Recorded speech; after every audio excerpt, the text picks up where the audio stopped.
ყოველ პარასკევს 17 საათზე თქვენ გელით ქართული ისტორიული მეხსიერების იმ სიღრმეებში მოგზაურობა, ჯერაც რომ ფეხი არავის დაუდგამს.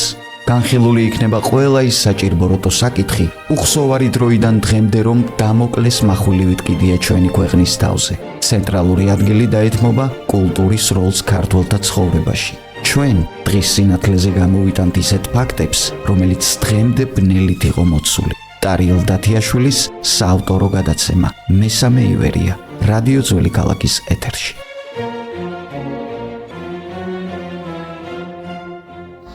იდნო მეფენო სტიროდეთ ახლად ქვეყნის სადიდებასა, სტიროდეთ ცუდად სოფლის სადიდებასა, ისმინეთ ესე სახსოვრად სასმინარი, მოგდა ჰერკულეს უძლეველი მეფე ერეკლე და მზისა ქვეში ხილეთ რამე თუ ყოველი ამაოა.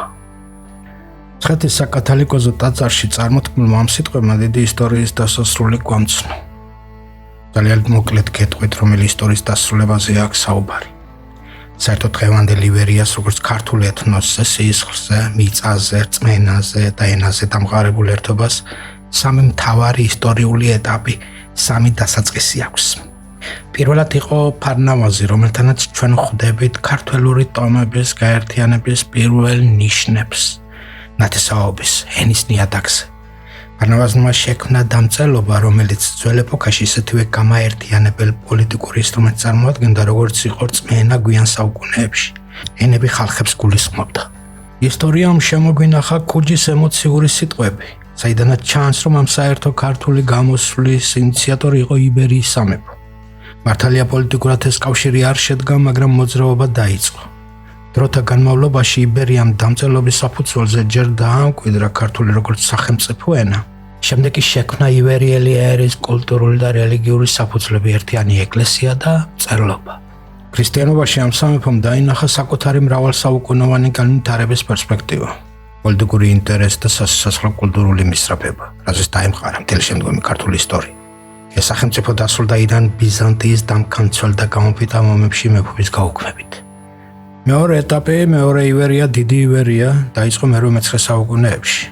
ახალი ქართული სახელმწიფო იმავე იბერიულ რელიგიურ და კულტურულ ნიადაგზე ამოიზარდა, მაგრამ ერთიანი ივერიის იდეას აქ არ ყოლია ერთი წინამძღოლი. რამდენიმე რეგიონი ერთად გამოვიდა პოლიტიკურ ასპარეზზე და ისინი ყველანი ერთიანობისკენ მისწრაფებას სწავლებდნენ. ზუსტად ეს ზოგად ქართული პოლიტიკური შეთანხმებაა ივერია, რომლის იდეა ფიქსიც იყო ერთიანობა. სამეფო ტახტი იყო აფხაზეთის, დინასტია სამცხესი, ხოლო ეკლესია მცხეთისა. განვიხილოთ ცალ-ცალკე. ამ ერთიანობის ერთ-ერთი მთავარი შემოქმედია ქართლი. მართალია მეფობა იქ არ იყო, მაგრამ დიდი პოლიტიკური გავლენა ჰქონდა მთელი რეგიონის ქრისტიანებზე ერთიან ქართულ ეკლესიას. მეტად გვაუძდეს, რომ აფხაზეთშიც, დაოშიც, ქართლშიც, კახეთშიც და ყველგან სადაც ჯვარი იდგა, მხოლოდ ქართულად იწერებოდა და იწირებოდა. შესაბამისად, მცხეთა დაინტერესებული იყო მთელი ამ სივრცის გაერთიანებით და საკუთარ მფარველობაში შემოყვანით. ერთიანობის იდეაც ზოგადად აქედან მოდის. მაგალითად, როდესაც აფხაზეთის სამეფო ქართლს იერთებდა, მცხეთის ეკლესია აფხაზეთის მხარეს იჭერდა და არა ქართლის ძლიერი ფეოდალებისა. ამასთან ერთად, მცხეთის მხარდაჭერის გარეშე აფხაზეთის სამეფოს ქართლში გამოჩენა შეიცავდა ხიფათს ბიზანტიის მხრიდანაც, რომელსაც შეეძლო აკვანშივე ჩაეკლეს ჩვენ დიდი ივერია. ბიზანტიისთვის ქართული ეკლესიის პოზიცია ამ საკითხთან დაკავშირებით იყო გადამწყვეტი. იქ ქართველებზე კარგი წარმოდგენისა იყო. ჩვენ გაუძელით არაბ და უსასტიკეს შემოსევებს და ქრისტიანობა შევინარჩუნეთ იქ, სადაც ვერ შეძლო ვერავინ. და ბიზანტიელები ამაში უპირველესად ქართული ეკლესიის დამსახურებას ხედავდნენ. ბიზანტიას გაუჩნდა ჩვენი ნდობაც, პატივისცემაც და განცდაც იმისა, რომ ზურგი დაცული აქვს. შესაბამისად, ქართველთა გაერთიანებასაც, რომელსაც მცხეთის ეკლესია ედგა სათავეში, შემწყნარებლური თვალით უყურებდა. ერთი სიტყვით, გაერთიანების საკითხში ქართული ეკლესიის და ზოგადად ქართლის როლი იყო მნიშვნელოვანი. ასევე დიდი როლი ერგო დაოკლარჯეთსაც. მართალია ბიზანტია თვლიდა, რომ ქართველთა გაერთიანება სარწმუნოებას გააძლიერებდა, მაგრამ მნიშვნელოვანი იყო აგრეთვე პოლიტიკური ფაქტორი. იმპერიას მოვლენების თავისნებაზე მიშვება არც უფიქრია, პროცესი მისივე კურთხევით უნდა წარმართულიყო და მას ბიზანტიისთვის საიმედო ძალა უნდა ჩადგომოდა სათავეში. ასეთები იყვნენ ბაგრატიონები ტაოდან. მათ ისეთივე ტრაქტატი ჰქონდათ დადებული ბიზანტიასთან, როგორც მაგალითად ერეკლემ გააფორმა რუსეთთან. რაც შეეხება აფხაზეთს, ის ბიზანტიის გავლენის სფეროში მოიაზრებოდა, მაგრამ თავი ყოველთვის დამოუკიდებლად ეჭირა. პოლიტიკურ მიზნებს თანმიმდევრულად, თავდაჯერებულად ახორციელებდა და ზონაც დიდი ჰქონდა. რომელიც ერთი არჯერ გაიზარდა, რაც მან სატახტო ქალაქი ქუთაისში გადმოიტანა. ერთი სიტყვით აფხაზეთიც არ ჩამორჩებოდა თავის სახელოვან ნათესავებს, თუ არ აღამატებოდა მათ თავისი დოვლათით, ადამიანური რესურსით, ამბიციურობით და რაც თავარია ორგანიზებით, რაც ძლიერი სახელმწიფოს სასაშენებლად საუკეთესო ბაზის წარმოადგენდა. ანუ ჩვენ ენაზე რომ ვთქვათ, აფხაზეთს ჰქონდა სისტემა, მაგრამ იმ ფაქტმა, რომ ბაგრატიონები ბიზანტიის მიერ იყვნენ ხელდასმულები, რაც დღევანდელ ენაზე საერთაშორისო აღიარებასაც ნიშნავს, გადამწყვეტი როლი ითამაშა აფხაზთა და ქართველთა ერთსამეფოდ გაერთიანებაში. საბოლოოდ მოახდა შეთანხმება და აფხაზეთის სამეფოს ბაზაზე შექმნილი გაერთიანებული სამეფოს ტახტზე ქართული ეკლესიის კურთხევით ავიდნენ ბაგრატიონები. მაგრამ გაერთიანება ჯერ კიდევ არ ნიშნავდა დამოუკიდებლობას, რაც ასევე უმნიშვნელოვანესი ფუნდამენტია ივერიელი ცნობიერებისთვის, ისევე როგორც სარწმუნოება. ამის შემდეგ მთელ სამეფოში ბიზანტიის გავლენა გავრცელდა. როგორც ვიცით, ბიზანტიისგან ტიტულების მიღებას ბაგრატონები აგრძელებდნენ თვით დავით აღმაშენებლამდე. დავითმა უარი თქვა ბიზანტიურ ტიტულზე და დამოუკიდებელი სახელმწიფოს, ქრისტიანობის ახალი ციტადელის შენებას შეუდგა. მინდა ყოველგვარი მოკიბის გარეშე ვთქვა, რომ ქართულ ეკლესიას ეს არ მოეწონა. სხვათა შორის ცნობილი რუის ურბნისის კრების მიზანი, როგორც ვიცით, ეკლესიის უწმინდურთაგან განწმენდა იყო, რაც უპირველესად ქართული ეკლესიის ბიზანტიის ეგრეთ წოდებული აგენტების განწმენდას და სამეფოსადმი დაქვემდებარებას, დამოუკიდებელი ქართული სახელმწიფოს სამსახურის ჩაყენებას გულისხმობდა. აქედან ეყრება საფუძველი დიდ ივერიას, რომლის იდეა ფიქსიც, როგორც ვთქვით, იყო ერთიანობა, იდეოლოგიური საყრდენი კი თავისუფლებისა და ღმერთის თაყვანისცემა.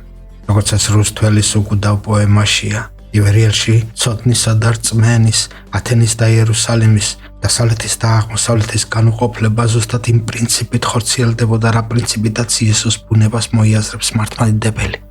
მინდა იცოდეთ, მეგობრებო, რომ ზუსტად ამ დიდი ეროვნული შეთანხმებით შექმნილი ივერია აფრინდა წარმოუდგენლად მაღლა. შექმნა ბრწყინვალე ტრადიცია და კულტურა, რამაც გადამწყვეტი როლი ითამაშა ქართველი ერის ქართველი ხალხის ჩამოყალიბების საქმეში. ეს სახელმწიფო დასრულდა ერთიანი საქართველოს დაშლით, მე-15 საუკუნის ბოლოს. მესამე ივერიაც იქვე დაიწყო. ის დაიბადა უმძიმეს დროში, იმ მომენტში, როცა ქართველი ხალხის ყოფნა არ ყოფნის საკითხი წყდებოდა. და იმდენად ძლიერი იყო სიკვდილის შიში მიუხედავად იმისა, რომ მან ეს დაუნდობელი ფიზიკური ბრძოლა გარდარჩენისთვის მოიგო, გუბოს ფიცრამდე ვერ მოიცილა უსკულის პირას დგომის განცდა. ზუსტად ამან შეიწირა საბოლოოდ.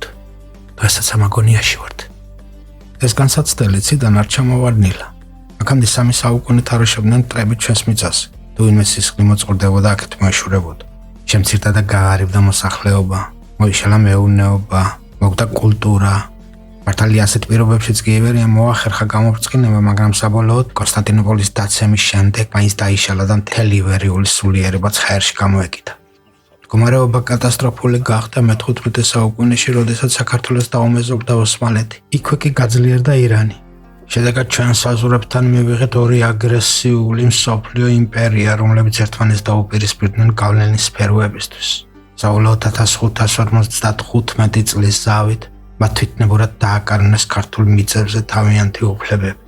დასავლეთ საქართველოს ოსმალეთს ერგო წილად, აღმოსავლეთი ირანს. მათი საბოლოო მიზანი იყო ამ მიწების ათვისება და ქართველების გათათრება. პირობითად ზუსტად ესაა მესამე ივერიის საწყისი წერტილი, რადგან ზუსტად აქ იცვლება ერის ფუნდამენტური ამოცანები. თუკი დიდი ივერიის ბალავარში იდო ერთიანობა, რომელზეც იყო დაშენებული ღირებულებების მცველი სახელმწიფო. ახლა ეს ბალავარი დაინგრა და თავისუფლება და სარწმუნოება ჰაერში გამოეკიდა.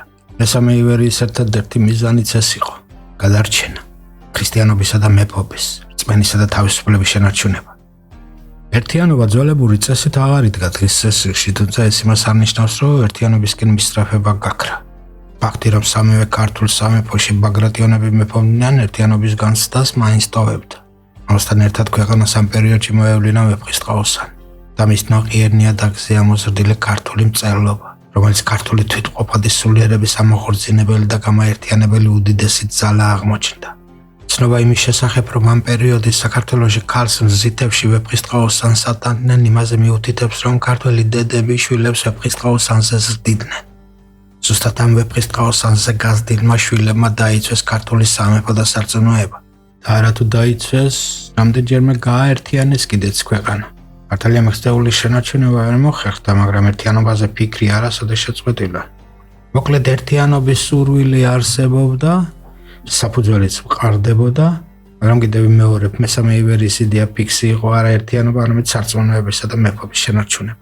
ქვეყანა გახდა ორიენტირებული არა მომავალზე, არამედ დაწმყზე, კონკრეტულ საფრთხეზე, დღევანდელობაზე. თითქოს დღეს მთავრდება სიცოცხლე. ეს დღევანდელი დღის კულტი ქართული ცნობიერების, ქართული სულის განუყოფელი ნაწილი გახდა. რა პარადოქსულადაც არ უნდა გვეჩვენოს ეს ხასიათი ქართველში რაღაც სიცოცხლის სიყვარულისა და ძალის თეატრალურ დემონსტრაციას ახდენდა, რამაც ბრძოლის ველზე და კონკრეტულად პოლიტიკურ ცხოვრებაში უზარმაზარი როლი ითამაშა. ერთი სიტყვით რწმენაზე და თავისუფლებაზე იყო დაშენებული მესამე ივერია, მაგრამ შემდეგ ერთმორწმუნე რუსეთის წყალობით ჩვენში სარწმუნოება დაუპირისპირდა თავისუფლებას და გაიძულა არჩევანი გაგვეკეთებინა ივერიული სულიერების ამ ორ დედაბოძს შორის. შედეგად სარწმუნოებამ შეიწირა თავისუფლება, მეფობაც გაუქმდა და ქართული ეკლესიაც. მას შემდეგ 2 ასწლეული გავიდა. ახლა 21 საუკუნეა და ჩვენ ვიწყებთ ჩვენი ისტორიის მეოთხე ეტაპს, მეოთხე ივერიის შენებას. 30 წელია უკვე ვქმნით ქართული სახელმწიფოს ახალ საფუძვლებს. ვაკოცეცებთ სრულიად განსხვავებულ მულტიკულტურულ ერთობას. გვაქვს ჩვენი ისტორიული გამოცდილებისათვის სრულიად უცხო პოლიტიკური წყობა, შეცვლილი ეთნიკური სურათი, სოციალური ფონი, ენა და ასე შემდეგ. შესაბამისად ამ ახალი ერთობის შექმნას სჭირდება სრულიად განსხვავებული ცნობიერება, პოლიტიკური ტექნოლოგიები და საზოგადოებრივი აზროვნები. უნდა გავითვალისწინოთ არსებული რეალიები, გეოპოლიტიკა, ღირებულებები, ტრადიციები და საკაცობრიო მიღწევები, როგორც სამყარო საქმაში, ისე კანონმდებლობაში და შექმნათ ერთიანი ძლიერი სახელმწიფო. ღმერთმა იცის, შევძლებთ თუ არა ამას ჩვენი ქვეყანა უზარმაზარი გამოწვევების წინაშე დგას. გასული საუკუნის ბოლოს ჩვენ მოახერხეთ რუსეთის ბრჭყალებიდან თავის დაღწევა და ახლა ვცდილობთ მონაპოვრის თავისუფლების შენარჩუნებას. და ეს არ არის იოლის საქმე. რუსეთი ძლიერი სახელმწიფო აქვს, იმპერიული ამბიციები და ჯერჯერობით სულაც არ აპირებს უარის თქმას საკუთარი გავლენის სფეროში საქართველოს დაბრუნებას. და ეს მხოლოდ სურვილი არაა, ის ყველა ძალას ხმარობს, რომ სურვილის საქმე დაქციოს, გაგვიმართა ომები, ჩამოგვაჯა ტერიტორიები და ხელისუფლების უზურპირებაც კი მოახდინა ჩვენში. ამ აგრესიასთან გამკლავებას დიდი ძალისხმევის დახარჯვა ჭირდება. მხოლოდ იმის იმედად ყოფნა, რომ სოფლიო პროცესები ჩვენ სასიკეთოდ წარიმართება გაუმართლებელია. სირთულის დაძლევის ერთადერთი უტყუარი გზა ძლიერი სახელმწიფოს გამართვაა, რასაც ძლიერი ისტორიული ფუნდამენტის ჩაღრა ჭირდება, რომელშიც საქართველოს ყველა მოქალაქე ღირსეულ ადგილს დაიჭერს, მიუხედავად მათი ეთნიკური ნიშნისა და აღმსარებლობისა, ზუსტად ისე, როგორც ამას დიდი ივერი აკეთებდა. და რა თქმა უნდა, ამ შეთანხმებაში აუცილებლად უნდა მონაწილეობდეს ქართული სამოციქულო ეკლესიაც. სამწუხაროდ ეს ჩვენ ვხედავთ, რომ ქართული მართლმადიდებელი ეკლესია არ ეთანხმება და არ აღიარებს დამოუკიდებელი საქართველოს დემოკრატიული განვითარების გზას. როგორც მე-18 საუკუნის მიწურულს, ის დღესაც გვიმტკიცებს, რომ მართლმადიდებლური არსებობა უფრო მნიშვნელოვანია ვიდრე თვითმყოფადობა ერისა. რითაც ის ქართველი ერის ისტორიული დამსახურებისა და შემოქმედებითი მოღვაწეობის იგნორირებას ახდენს. ვარყოფს იმ ჭეშმარიტებას, რომ დღევანდელი ქართულის ეროვნული სიამაყე და იდენტობა დიდწილად ზუსტად ქართულ კულტურაზეა დაშენებული. მე-18 საუკუნის მიწურულს ეს ქადაგება სამეფო ტახტის დამოუკიდებლობის დაკარგვად დაგვიჯდა. ჩვენ გვინდა დეტალურად აღწეროთ ეგრეთ წოდებული მესამე ივერიის კატასტროფის მიზეზები, რადგან ბოლო წლებში ყველასათვის მოულოდნელად იგივე დილემის წინაშე დავდექით და არ არის გამორიცხული შედეგიც იგივე მივიღოთ. ანუ შესაძლებელია სარწმუნოებამ ისევ შეიწიროს ახლად გაცოცხლებული ერის თავისუფლება. ამბიონიდან გვიქადაგებენ, რომ ქართულ ეკლესიას აქვს ამ მსხვერპლის მიღების უფლება, რადგან საქართველოს გადაარჩინა მართლმადიდებლობა. მაგრამ ეს ასე არ არის. მართლმადიდებლობამ კი არ გადაარჩინა საქართველოს, ზუსტად ქართველმა ხალხმა ვეფხისტყაოსანზე აღზრდილმა თავისუფლების მოყვარე ერმა გადაარჩინა ქრისტიანობა საქართველოში. ეს გადარჩენილი ჩვენი დედა ეკლესია კი ადგა და ერის თავისუფლება გააჩუქა სარწმუნოების სახელით. შედეგად კი მივიღეთ ის, რომ სამეფოც გაგვიოქმეს და ქართული ეკლესიაც. მაგრამ ერი არ დანებდა. შოქში ჩავარნილ ხალხს ზუსტად ერის კაცები მოევლინნენ შველელად. ქართულმა მწერლებმა საზოგადო მოღვაწეებმა ილიას თამადობით მიწიდან ამოიღეს მკვდარი საქართველო. სულის თაბერეს, გააცოცხლეს, უპატრონოს, უწამლეს, ფეხზე დააყენეს, კულტურული ნიადაგზე მისი კონსოლიდაცია მოახდინეს და თავისუფლებისკენ მიმართეს. კარგად მიგვეხსენება, რომ ილიას ამ ბრძოლაში მხარი აუღა ბერმა ქართულმა სასულიერო პირმა. ეროვნულობა მათი რწმენის განუყოფელი ნაწილი გახდა. მთელი ერი ვამაყობთ იმით, რომ მე-20 საუკუნის დასაწყისში ქართულმა ეკლესიამ ხისეულად დაიცვა ახალი დამოუკიდებელი საქართველო, დემოკრატიული საქართველო და ქართული ეკლესია. სამშობლოსა და ღმერთს ორმა დიდმა ქართველმა პატრიარქმა შეწირა თავი. მაგრამ სამწუხაროდ ბოლშევიკურმა ღვთისმოწმული ხელისუფლებამ ისე მოახერხა ქართული ეკლესიის ეროვნული იდეისაგან ჩამოცილება და რუსული იმპერიის ინსტრუმენტად ქცევა, რაც უდიდეს ბარიერად იქცა ახლად დაბადებული ქვეყნისთვის. ეს გამოჩნდა მე-20 საუკუნის ბოლოს, როცა ჩვენმა ქვეყანამ საუკუნო ოცნება იხდინა და დამოუკიდებლობა მოიპოვა. ჩვენმა სათაყვანებელმა დედა ეკლესიამ კი არ მოისურვა მხარი აება ქართველი ერისათვის ახალი ქვეყნის შენებაში. მან თავისი ქვეყნის შენება დაიწყო და სრულიად საპირისპირო მხარეს წავიდა. დამოუკიდებლობის აღდგენიდან დაემდე მთელი 30 წლის განმავლობაში ქართულ ეკლესიას არ უღიარებია დამოუკიდებელი საქართველო, რადგან მას არ მოწონს დემოკრატია, სადაც ეკლესია გამოყოფილია სახელმწიფოსგან. ამ გაყოფას ის დემოკრატიული მმართველობის მხრიდან სარწმუნოებისადმი გამოცხადებულ მტრობად აცხადებს. შესაბამისად, ტერსტრულად დახვდეთ პრინციპით, ისიც აგრესიულად და განწყობილი ქვეყნის რესპუბლიკური მოწყობისადმი. არ აღიარებს კონსტიტუციის პირველობას და კანონის უზენაესობას. გვარწმუნებს თითქოს ამით სახარების მნიშვნელობა და როლი კნინდება.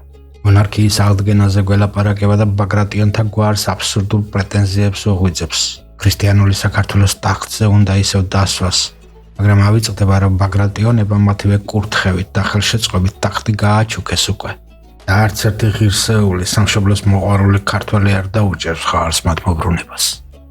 დემოკრატიაზე ჩვენი ეკლესიის წარმოდგენა მცდარია. დემოკრატიას ის ქვეყნის დაშლა დეგრადირების წყაროდ აღიქვამს. თავს კი მთლიანობის გარანტად წარმოაჩენს, მაგრამ ეს ასე არ არის. დემოკრატიული წყობის მორალი მარტივია, სიმრავლე არ ნიშნავს სიძლიერეს და ჭეშმარიტებას. ეკლესია გვიჩვენებს სიმრავლეს და გვარწმუნებს, რომ ეს ჭეშმარიტ გზაზე დგომის შედეგია, მაგრამ სიმრავლე მხოლოდ ძალაუფლებაზე მეტყველებს და არა ჭეშმარიტ რწმენას. დემოკრატიაც ამ გზას მიყვება. მისთვის ერთიანობა არის არა მონოლითური ნაგებობა, არამედ დამოუკიდებელ სუბიექტებად დანაწევრებული. ყველა თავის საქმით დაკავებული და პატიოსნად მშრომელი, ფუნქციებ განაწილებული წინასწარ შეთანხმებული მოღვაწეობა, რომელიც საბოლოოდ კიდევ უფრო მყარი ერთიანობის, ერთიანი მექანიზმის შემქმნელი ხდება. ზუსტად ამ პრინციპითაა ეკლესიაც გამოყოფილი სახელმწიფოსგან. აქ ეკლესიის არსიყვარული აბერშუაშია, ყველამ თავის საქმე უნდა აკეთოს, ეკლესიამ ადამიანთა სულიერ განათლებაზე უნდა იზრუნოს და არა ძალაუფლების მახვეჭას. ძალაუფლება უნდა იყოს მხოლოდ სულიერი კეთილი საქმეები აჩვენე და კიდეც შეგიყვარებენ და კიდეც გამოყვებიან. სიყვარულით და სიმართლით უნდა მოიპოვებოდეს გავლენა და არა დაშინებით და შანტაჟით. დემოკრატია ხელს კი არ უშლის რწმენას, პირიქით ეხმარება მას.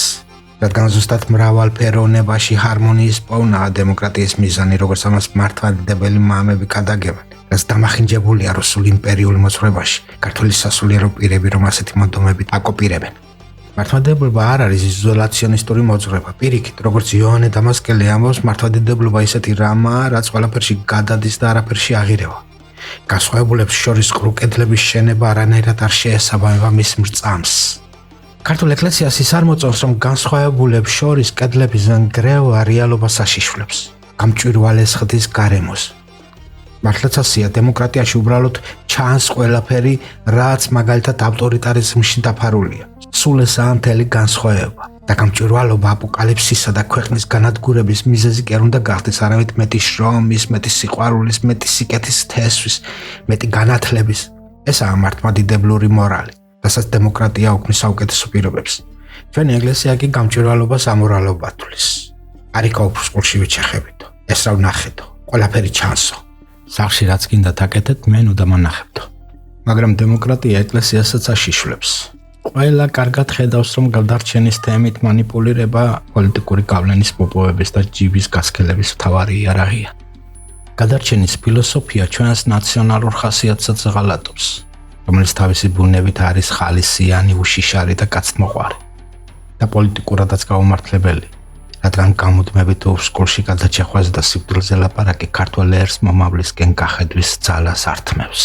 ჩვენ ახლა გვჭირდება არა გადარჩენა, არამედ წინსვლა, განვითარება, განათლება, გაძლიერება და გამდიდრება როგორც სულიერად, ასევე მატერიალურად. ესაა გადარჩენის ერთადერთი გზა. მხოლოდ ძლიერი მომავალზე ორიენტირებული, სიცოცხლის მოყვარული საქართველო დახვდება მედგრად თანამედროვე გამოწვევებს და შეინარჩუნებს დამოუკიდებლობასაც და სარწმუნოებასაც. გადარჩენის ფილოსოფია კი საკუთარ უსუსურებას გვაჩვენებს. ძალას გვართმევს და უძლური ბავშვივით ზღვის კალთაში ჩაგორებისკენ გვიბიძგებს. აი რა არის გადარჩენის ფილოსოფიის მთავარი მიზანი. აი რამ დაღუპა მესამე ივერი. ყოველივე ამას არაფერი საერთო არ აქვს ქართულ მართლმადიდებლობასთან. კი ბატონო, წმენი სილამაზე მადლიერებაშია. ყველას უნდა გადავუხატოთ მადლობა. ვინც უმცირედი წვლილი მაინც შეიტანა იმ დიდ საქმეში, რომ საქართველო დღეს არსებობს. არის დამოუკიდებელი და აქვს შანსი ხელახლა ააშენოს ღირსეული სახელმწიფო. ამისათვის მადლობას ვეტყვით ღმერთსაც, ერსაც, დასავლეთსაც, აღმოსავლეთსაც და თვითონ რუსეთსაც კი. კი ბატონო, ორჯერ დაგვიპყრო და ცუდად გვექცეოდა. მაგრამ ფაქტი ისაა, რომ საქართველო რუსეთის იმპერიის ფარგლებში, ჯერ ცარისტულში, მერე კომუნისტურში, კიდეც გაერთიანდა, კიდეც გამრავლდა, კიდეც განვითარდა და საბოლოოდ დამოუკიდებელიც გახდა. მართალია რუსეთს არც ახლა უხარია ჩვენი სიკეთე და თავისუფლება. უამრავ პრობლემას გვიქმნის, მაგრამ ჩვენ მაინც ყველაფრის მიუხედავად მტრის კი არა მოღურის უნდა ვიყოთ. და ეს დამოკიდებულებაც მადლიერების გრძნობიდან მოდის. დიახ, გამოვხატავთ მადლიერებას. მაგრამ ამას ყუასოსტობაში ნუ ჩაგვეთვლიან. როგორც რუსებს ჩვევიათ სიკეთეს, რომ სისუსტეთ უთვლიან კაცს და იქვე მიწას თანასწორებენ. ნუ რავინ გვეტყვის რუსები, რომ არ მოსულიყვნენ საშველად, ქართველები ვერ გადარჩებოდით. და ახლა რადგან მან გადაგარჩინათ, მისი მსახური უნდა იყოთ. ჩემო კარგებო, ქართველებმა ისეთი ბნელი საუკუნეები გამოვიარეთ, რომ მკითხავი რომ არ გვყავდა არავინ. მარტოდ დაჩეხილი და დანაწევრებული ვებრძოდით მსოფლიოს ორ უდიდეს იმპერიას. და ამ ბრძოლებში არათოს სარწმუნოება შევინარჩუნეთ. ელი მე-18 საუკუნე დამოუკიდებელი ვიყავით და ირგვლივ ყველა ანგარიშს გვიწევდა. გავიხსენოთ კარგად, ამ დაუნდობელ ბრძოლაში გამოგვეცხადა ერთმორწმუნე რუსეთი. ჩვენ კარი გავუღეთ და გულში ჩავიკარეთ. როგორც ძმა და გვერდში მდგომი, მაგ ჩვენს ხვირწინ ჩვენსავე ქვეყანაში ინტრიგები დახლარდა და ყველაფერი გააკეთა იმისათვის, რომ გაუნადგურებულიყავით და გადასარჩენი გამხდარიყავით. გადამრჩენელად კი ისევ თვითონ მოგვევლინა პირის სკლაპონით. მადლიერების გრძნობის გამოხატვასთან ერთად ეს სიმართლეც უნდა ითქვას. მადლიერება სიბრიყვი არ არის, ის სიკეთის შეცნობაა თავისი ხორცით, როგორც მართლმადიდებლობის წესია, მარტოსულით არა. განაუმადურებაა ის, რომ ქართველ ერს თავისუფლება წყურია. განამან მადლიერება მაინც და მაინც თავისუფლებაზე უარის თქმით და თვითმკვლელობით უნდა გამოხატოს.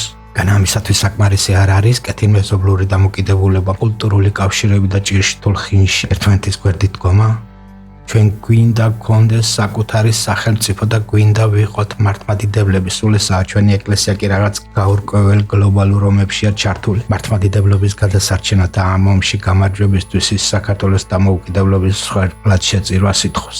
იქამდეც კი მიდის, რომ იესოს სიყვარულს ჰუმანიზმთან აპირისპირებს და გვაიძულებს მტრად მოვეკიდოთ მას, ვინც ჩვენს დამოუკიდებლობას და განვითარებას უჭერს მხარს. ერთი სიტყვით 300 წლის წინანდელ საქართველოსთან იმაზე მეტი საერთო გვაქვს, ვიდრე წარმოგვიდგენია. და ჩვენ შევეცდებით გაჩვენოთ რა მოხდა სინამდვილეში მე-18 საუკუნის ივერიაში. შევეცდებით ვიყოთ კრიტიკული, მაგრამ სამართლიანი. ყველამ ერთად ვაგოთ პასუხი საკუთარ ისტორიაზე, რადგან წამვალივით გვჭირდება დღეს ერთად საერთო საქმის კეთება და ამ საქმეში სასიცოცხლოდ მნიშვნელოვანია სუფთა, სულიერებით აღსავსე, ქართული ენისა და მამულის დამცველი მართლმადიდებელი ეკლესიის მონაწილეობა. ღმერთმა მშვიდობა მოგცეს. ყოველ პარასკევს 17 საათზე თქვენ გელით ქართული ისტორიული მეხსიერების იმ სიღრმეებში მოგზაურობა, ჯერაც რომ ფეხი არავის დაუდგამს. განხილული იქნება ყველა ის საჭირბოროტო საკითხი, უხსოვარი დროიდან დღემდე რომ დამოკლეს מחვილივით კიდია ჩვენი ქვეყნის თავზე. ცენტრალური ადგილი დაეთმობა კულტურის როლს ქართველთა ცხოვრებაში. ჩვენ დღის სინათლეზე გამოვიტანთ ისეთ ფაქტებს, რომელიც დღემდე ბნელით იყო მოცული. ტარიელ დათიაშვილის საავტორო გადაცემა მესამე ივერია რადიო ძველი ქალაქის ეთერში.